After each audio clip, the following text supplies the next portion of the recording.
Two gunmen fired a round of shots at the headquarters of Greece's Socialist PASON party in central Athens. The 30 people were inside the party's headquarters when the shots were fired. The incident took place just an hour before a televised debate amongst candidates to lead the broader Specialist Alliance. Luckily, no casualties have been reported in this incident.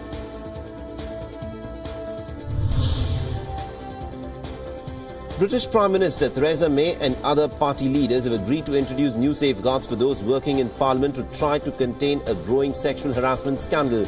Britain's Parliament is the latest institution to become embroiled in a sex scandal. Allegations have been made against lawmakers in several parties. Theresa May has called the agreement of all leaders to introduce a new grievance procedure an important step forward in addressing these kind of sexual allegations.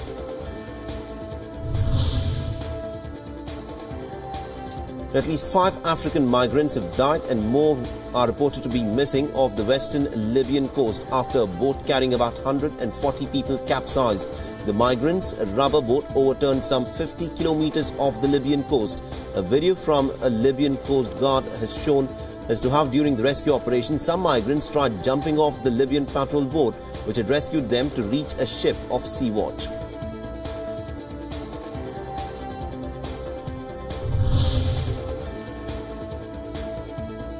There's been widespread condemnation against Congo's Electoral Commission after the announcement that long-awaited presidential elections to replace President Joseph Kabila, which were originally scheduled for late 2016, will now take place on the 23rd of December in 2018. Almost a year's delay have triggered fears and confusion among the people. Kabila has been ruling the country since 2001.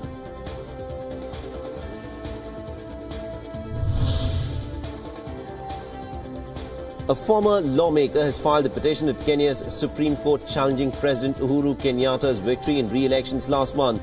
Now, Harun Muave has filed the petition hours before a Monday deadline set by the Constitution expired. The Supreme Court has until the 14th of November to rule on election petitions. If it upholds the result, Kenyatta will be sworn in on the 28th of November. A man, while trying to elude the police in Texas, drove his car into a lake. A released dashcam footage uploaded on social media shows the moment as the police chased a van before the driver, who's been identified as Daniel Basham, plunged the vehicle into water and jumped out of the window moments later. The Basham was later charged with driving while under the effect of alcohol and also trying to evade arrest and tampering with evidence and possession of marijuana.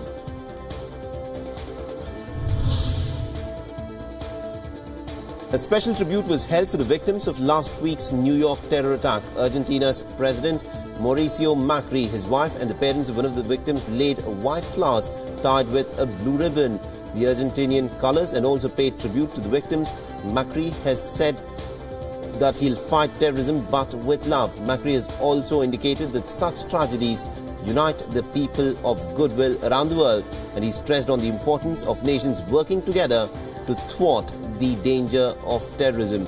Now, 8 people were killed and 12 others were injured when 29-year-old Saifullah Saipov had driven a rented pickup truck down the west side bike path, plowing into bicyclists and pedestrians for an entire mile before crashing into a school bus.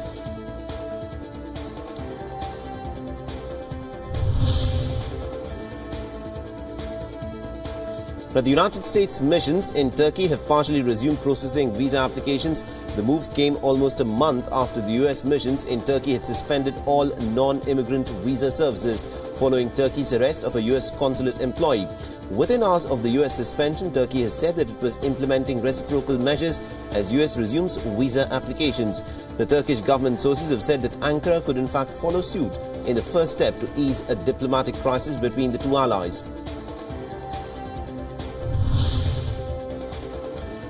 The Egyptian human rights lawyer and opposition leader Khalid Ali has announced his presidential candidature for the 2018 presidential election. Ali has said that he'll be running on a socialist platform aiming to end austerity and redistributive wealth and also to fight terrorism without compromising on freedom. He will challenge President Abdel Fattah al-Sisi in 2018 presidential election.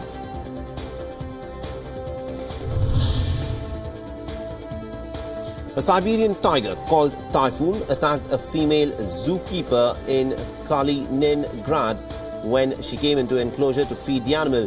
The incident happened at noon when the zoo was full of visitors. Why the tiger and the woman were both in the enclosure at the same time is still unclear, but the animal attacked her and pushed her onto the ground. The terrified eyewitnesses were trying to distract the tiger, shouting and throwing stones, trash bins and other things until the tiger backed away. The woman has managed to escape and find shelter. She managed to escape and find shelter in a back room.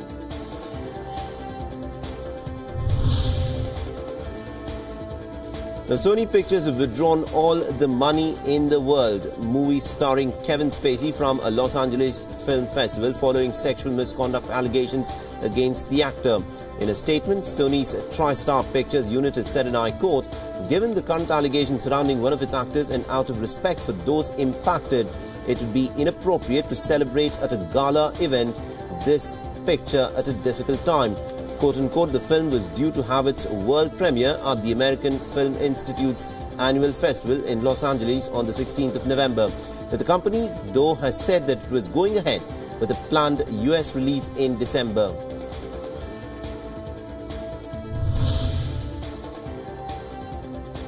The Grammy Award-winning singer Elton John has received a humanitarian award for his work in the fight against AIDS and HIV. John Elton received the Peter J. GOMES Humanitarian Award at a ceremony in Cambridge. His Elton John AIDS Foundation, which was founded in 1992, has raised more than $385 million in the fight against AIDS since its inception. The GOMES Award is given to an individual whose works and deeds have served to improve the quality of lives and have also inspired people to greater heights.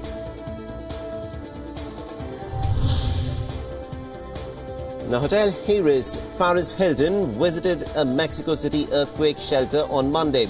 The quake shelter in the suburb of Xochimilco was set up after the September 19 earthquake, which killed as many as 350 people in the capital and its surrounding areas. Thousands of buildings were also damaged after the 7.1 magnitude quake had left scores of families without a home. Hilton met with the residents who depend on the shelter for food and basic supplies.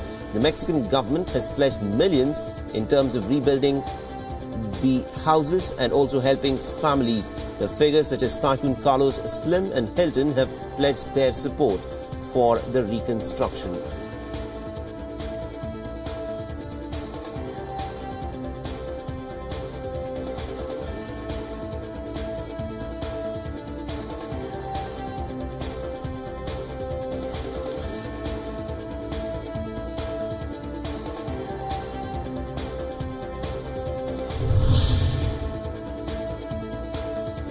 Now, the U.S. Air Force did not submit the Texas church shooter Devin Kelly's criminal record to the FBI as required by Pentagon rules. Gunman Devin Patrick Kelly was court-martialed in 2012 on charges of assaulting his wife and young child and had been sentenced to 12 months of confinement. But these charges never were made on his criminal records.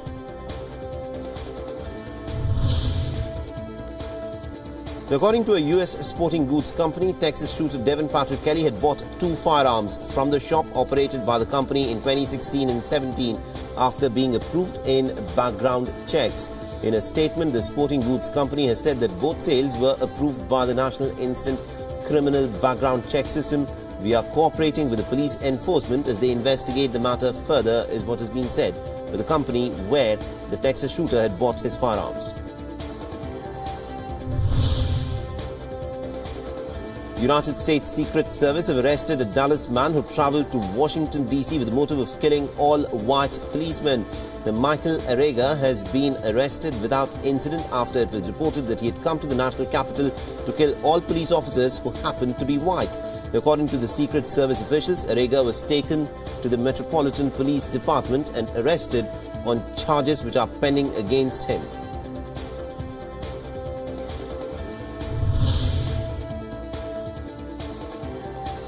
The United Nations Security Council has urged Myanmar to stop any further excessive use of military force in the violence-struck Rakhine province.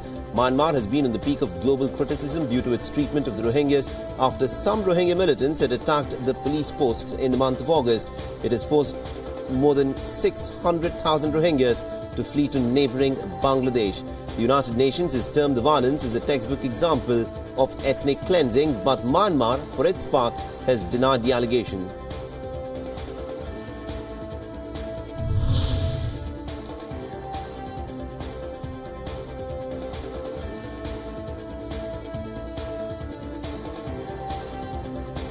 A pizza delivery man in London is on the verge of losing his eyesight after he was sprayed in the face with acid by two teenage boys who tried to steal his £2,500 worth moped.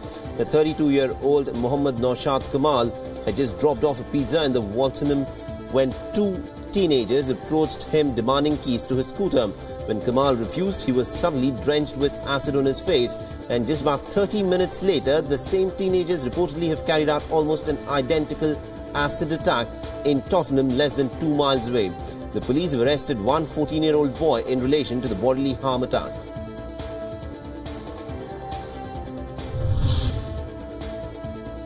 The Indian Meteorological Department has predicted heavy rains in Chennai today at isolated places. Now, more rains could further increase trouble for the monsoon-battered districts of Tamil Nadu, including Chennai.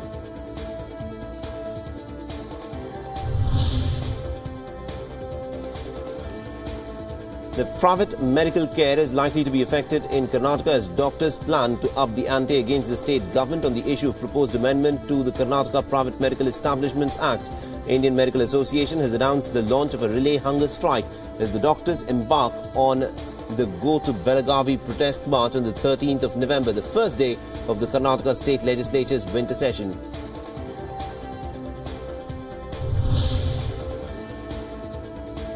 A cross-border bus service between Poonch in India and Rawalkot in Pakistan was resumed on Monday after the gap of 4 months.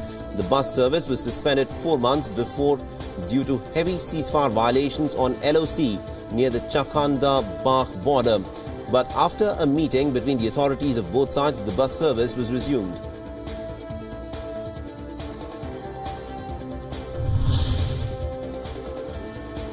The former Trinamool Congress leader Mukul Roy, who was recently inducted into the BJP, has said that he was mentally prepared to fight against the Mamata Banerjee-led party, and he will reveal things about it at a rally on the 10th of November.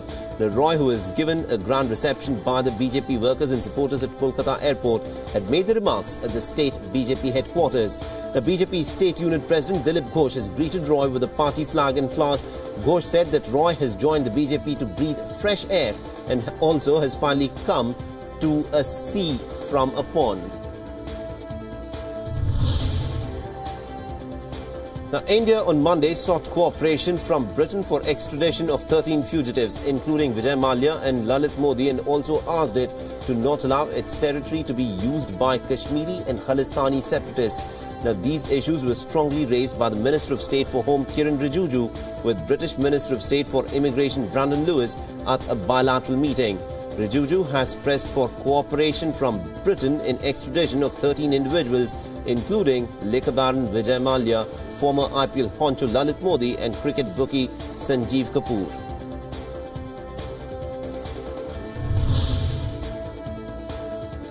The National Women's Commission has said that they have found 25-year-old Hadia is safe and healthy at her residence in Kottayam district.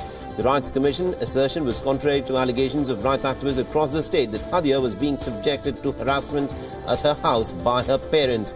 Now, after visiting Hadia's home in TV Puram in Kottayam's Vaikom on Monday afternoon, Commission's acting chairperson Rekha Sharma said that Hadia was safe at her home. Now, Rekha in fact spoke to the media outside Hadia's house after reportedly interacting with her for almost about an hour.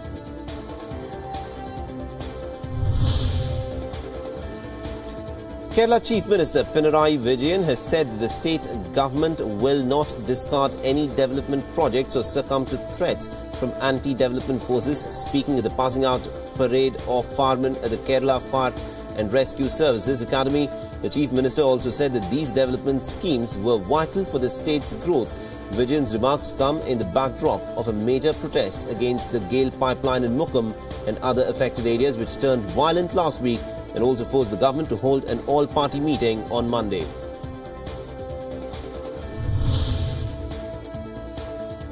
The protest against writer and social scientist Kancha Ilaya seems never-ending, with posters now being put up near his residence in the Tarnaka area of Hyderabad.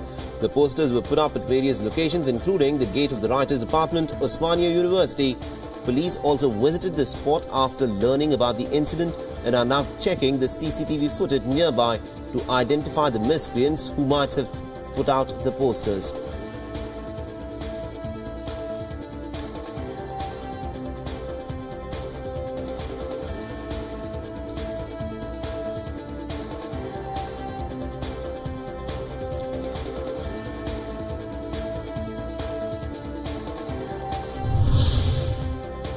Well, let's now shift our focus to some sports news now, where the inaugural edition of the ATP Next General Finals in Milan begins today under a cloud of controversy surrounding severely criticized draw ceremony on Sunday.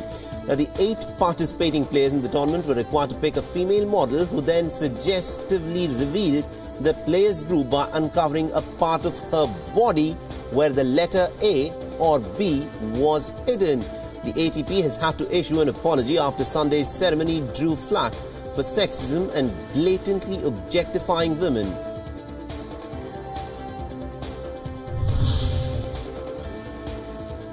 The former Italian World Cup winner and an all-time great of football, Andrea Pirlo, has announced his retirement from the sport after playing his last game for American MLS side New York City.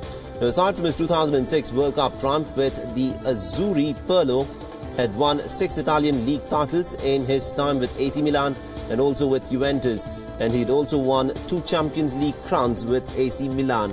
The 38-year-old, who joined the MLS 2 years ago, thanked all his teammates through his career in a post on his Twitter account.